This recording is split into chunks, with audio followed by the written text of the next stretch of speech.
Train में जवान का खूनी खेल। एक जवान ने ट्रेन में, ये जवान जिसे आप देख रहे हैं नाम है चेतन।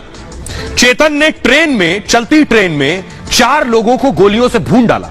एक इनके सीनियर थे, उसे भी भून डाला। ये तस्वीर देख रहे हैं, ये चेतन की तस्वीर आप देख रहे हैं गोली चलाने की। गोली चलाने के बाद लोग दहशत में हैं, जितने लोग ट्रेन में थे। दूसरी तरफ भी आपको लोग नजर आ रहे हैं जिन्हें गोलियों से भून दिया है। अगली तस्वीर दिखाई जरा, ये आप देख रहे हैं शूट आउट जिस ट्रेन, ये उसके बाद देखिए बॉडीज जो रखी है बाहर, 4 लोगों की हत्या कर दी है। उनके शव आप प्लेटफॉर्म पर देख रहे हैं। अगली तस्वीर दिखाई जरा, उसके बाद चेतन को गिरफ्तार कर लिया गया। ये जयपुर एक्सप्रेस में शूट आउट हुआ। उसके बाद चेतन की गिरफ्तारी हो गई, आरोपी कांस्टेबल। अब मैं आपको बताता हूं कि आखिर सबसे पहले चेतन के बारे में पूरी डिटेल दूं, इस घटना की जानकारी दूं, उससे पहले आपको बताऊं ये गोलीबारी कहां पे हुई, कहां गोली चलाई चेतन ने, वो देखिए। ये आप देख रहे हैं, ये ट्रेन दरअसल जयपुर से मुंबई जा रही थी। जयपुर से मुंबई पालघर रेलवे स्टेशन जो आया, इस पालघर रेलवे स्टेशन के पास कांस्टेबल ने गोली चलाई। अब आपको बताते हैं पूरी कहानी, क्या हुआ आखिर, क्यों गोली चलाई कांस्टेबल ने, और गोली चलाने के पीछे वजह क्या थी। चलती ट्रेन में खूनी खेल अचानक कैसे हो गया। पुलिस से तो सुरक्षा की उम्मीद की जाती है, पहली बार चलती ट्रेन के अंदर इस तरह फायरिंग हुई और हत्या की घटना हुई। यात्रियों की सुरक्षा में सिपाही को लगाया गया था, यह सिपाही अचानक हत्यारा बन गया। ट्रेन में दनादन फायरिंग शुरू कर दी, 4 लोगों की जान ले ली। ट्रेन में तब मुंबई के वापी और बोरीवली के बीच ये ट्रेन चल रही थी। तभी कांस्टेबल चेतन ने 3 बोगियों में खूनी तांडव मचा दिया, 3 बोगियों में गोलियां चलाई। सबसे पहले उसने ट्रेन के B5 कोच में गोलीबारी की। चेतन की गोली का पहला शिकार बने एएसआई टीकाराम। फिर उसने इसी डिब्बे में एक यात्री को गोली मार दी। इसके बाद चेतन ने पेंट्री कार में एक की जान ले ली। चेतन यहां भी रुका नहीं, वो S6 कोच में पहुंच गया। सिर्फ वही तस्वीर चलाई है जिसमें चेतन फायरिंग कर रहा, और वहां भी गोली मारकर एक यात्री की जान ले ली। पूरे ट्रेन में दहशत और अफरा तफरी मच गई थी। किसी ने चेन खींची तो ट्रेन मीरा रोड के पास रुकी। गोली चलाने के बाद चेतन फरार होने लगा, लेकिन रेलवे पुलिस ने उसे गिरफ्तार कर लिया। चेतन पर धारा 302 यानी मर्डर का केस दर्ज हुआ है। उस पर आर्म्स और रेलवे एक्ट की धाराएं भी लगाई गई। कोर्ट ने उसे 7 अगस्त तक पुलिस हिरासत में भेज दिया है। अब सुनिए जरा डीआरएम नीरज कुमार क्या कह रहे हैं इस मामले में। एक आरपीएफ के कांस्टेबल और एक आरपीएफ के एएसआई और 3 पैसेंजर्स या 3 लोगों को गोलियां लगी हैं। इसमें जो आरपीएफ के कांस्टेबल ने तो सरेंडर कर दिया है। ये कहना थोड़ा सा मुश्किल है क्योंकि पहली बार गोली चलाने के बाद वो शायद इधर उधर भागा है, तो इतना एग्जैक्ट कहना जब तक पूरी खबर ना आ जाए और सारे लोगों का एक बार ये ना हो जाए तो तब तक ये कहना। हमारा ये एएसआई काफ़ी कॉम्पिटेंट था और रेगुलरली अपनी ड्यूटी करता था, तो ऐसी कोई समस्या या असामान्य चीज हम लोगों के सामने नहीं आई। बिल्कुल नॉर्मल वर्किंग था। आइए अब मैं आपको बताता हूं कि आखिर एक पुलिस वाला, एक कांस्टेबल, क्या हुआ उसे ऐसा कि वो सीरियल किलर बन गया, धड़ाधड़ गोलियां चला रहा। चेतन दरअसल मूल रूप से उत्तर प्रदेश के हाथरस का रहने वाला, लेकिन बाद में उसका पूरा परिवार रतलाम में जाकर बस गया। चेतन के पिता रेलवे में हेड कांस्टेबल के पद पर थे।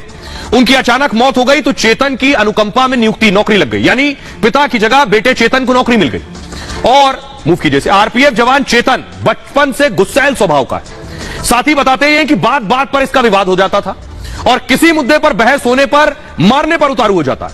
2015 तक चेतन ने रतलाम में आरपीएफ में काम किया।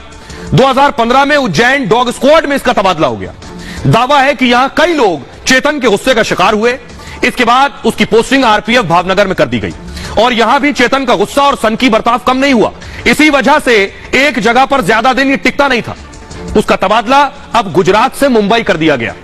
अब क्या हुआ, बार बार तबादले से चेतन मानसिक रूप से परेशान बताया जा रहा है। अधिकारी भी कह रहे हैं कि वो मानसिक रूप से अस्थिर।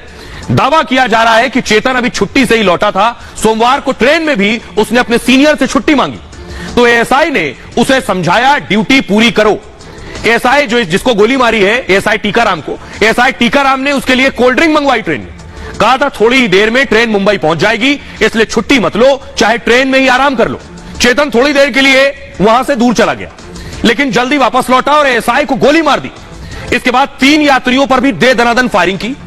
इसके बाद तीनों यात्रियों की मौत हो गई। एएसआई जो इसके सीनियर थे, चौथे, उनकी भी मौत हो गई।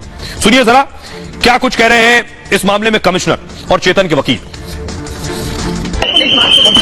नाराजगी नहीं है, उसका कुछ तबीयत गड़बड़ थी, लग रहा था जैसा, तो उसके बाद उसने अपना आपा खो दिया, यही हुआ है। वो जो दिखा उसको पहले टीकाराम को मारा। रेलवे के कदम साहब उन्होंने कोर्ट के सामने 8-10 मुद्दे रखे, उसमें के पहला मुद्दा था कि आरोपी की जो मानसिक स्थिति है वो ठीक नहीं है, उसके बारे में हमको इंक्वायरी करना, तपास करना है, उसका मेडिकल हमको करना है। उसके बाद जो आरोपी ने जो इतनी बड़ी घटना घेरी है, जो रेलवे के अंदर घटी है, जो चलती ट्रेन में, उसके बारे में हमको डीपली हमको इन्वेस्टिगेशन करना है। उसके बाद आरोपी जो है यूपी का रहवासी है, तो उसके घर पे जाना है, उसके घर के बारे में पूछना है, उसको ये घटना क्यों की है, काय के लिए की है, उसके बारे में इन्वेस्टिगेशन करना है। आइए अब मैं आपको बताता हूं आज की एक और बड़ी खबर है डॉन का नाम आपने बड़े वक्त बाद सुनने जा रहे हैं। डॉन की बीवी विदेश भागने वाली थी, शाइस्ता और जैनब। ये जो आप देख रहे हैं इनका नाम है विजय मिश्रा, अतीक के वकील है विजय मिश्रा साहब, अभी फिलहाल जेल में है, गिरफ्तारी हो गई है। इन पर आरोप यह है कि अतीक की जो अवैध संपत्तियां थी करोड़ों की, उसकी बिकवाली कर रहे थे और इसके लिए अतीक की पत्नी शाइस्ता और अशरफ की पत्नी जैनब, उनसे डीलिंग चल रही थी। यानी अवैध संपत्ति बेचने का काम अतीक और अशरफ की पत्नियां नहीं कर रही थी, विजय मिश्रा बिचौलिया के रोल में थे। उन अवैध संपत्तियों का पता करना और उन अवैध संपत्तियों को बिकवाना, यह जिम्मेदारी थी। आइए अब मैं आपको बताता हूं कि आखिर कैसे शाइस्ता और जैनब विदेश भागने वाली थी, लेकिन उससे पहले विजय जी पकड़ लिए गए। ये आप देख रहे हैं बाकायदा एक बड़े होटल में, 5 स्टार होटल में ये विजय मिश्रा साहब और जैनब की मुलाकात हुई। अतीक की बीवी शाइस्ता को लेकर ही अब तक का बड़ा खुलासा है। विदेश भागने की फिराक में थी शाइस्ता, अशरफ की पत्नी जैनब भी विदेश जाना चाहती थी। अतीक के वकील विजय मिश्रा से पूछताछ में खुलासा हुआ, लखनऊ के होटल में अतीक की बेनामी संपत्ति की डील हो रही थी। डील से करीब 12 करोड़ रुपए मिलने वाले थे। पैसा मिलने के बाद शाइस्ता विदेश भागने की प्लानिंग में थी। विजय मिश्रा लखनऊ के होटल में डील करा रहा था। पुलिस ने मौके से 12 करोड़ के कागजात बरामद किए हैं।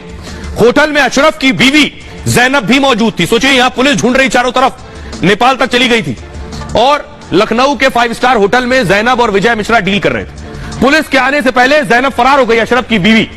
पुलिस ने विजय मिश्रा को मौके से गिरफ्तार कर लिया और पुलिस को विजय मिश्रा से पूछताछ में बहुत अहम सुराग मिले। शाइस्ता जैनब की लोकेशन की जानकारी भी मिल गई है।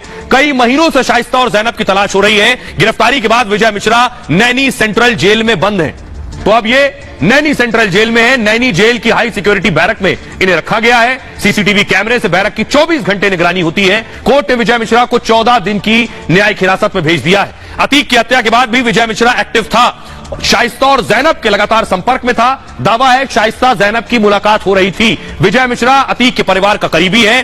और बड़ी बात यह, विजय मिश्रा के मोबाइल से पता चला है कि विजय मिश्रा ने उमेश पाल की लोकेशन, यह भी वकील था, उमेश पाल भी वकील था, उसकी लोकेशन अतीक के बेटे असद को भेजी थी कि उमेश पाल कहां है। सुनिए जरा इस मामले पर क्या कुछ कह रहे हैं दीपक, जो कि डीसीपी है प्रयागराज के।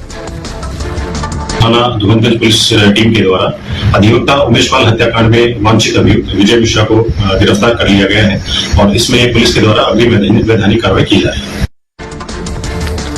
आइए एक और तस्वीर आई है राजस्थान से। मिश्रा जी तो जेल में है, राजस्थान से तस्वीर आई है, ये आप देख रहे हैं, फुल स्क्रीन लीजिए जरा। राजस्थान में आज बीजेपी ने बड़ा प्रोटेस्ट किया है, देख रहे हैं, बीजेपी ने बड़ा प्रदर्शन किया और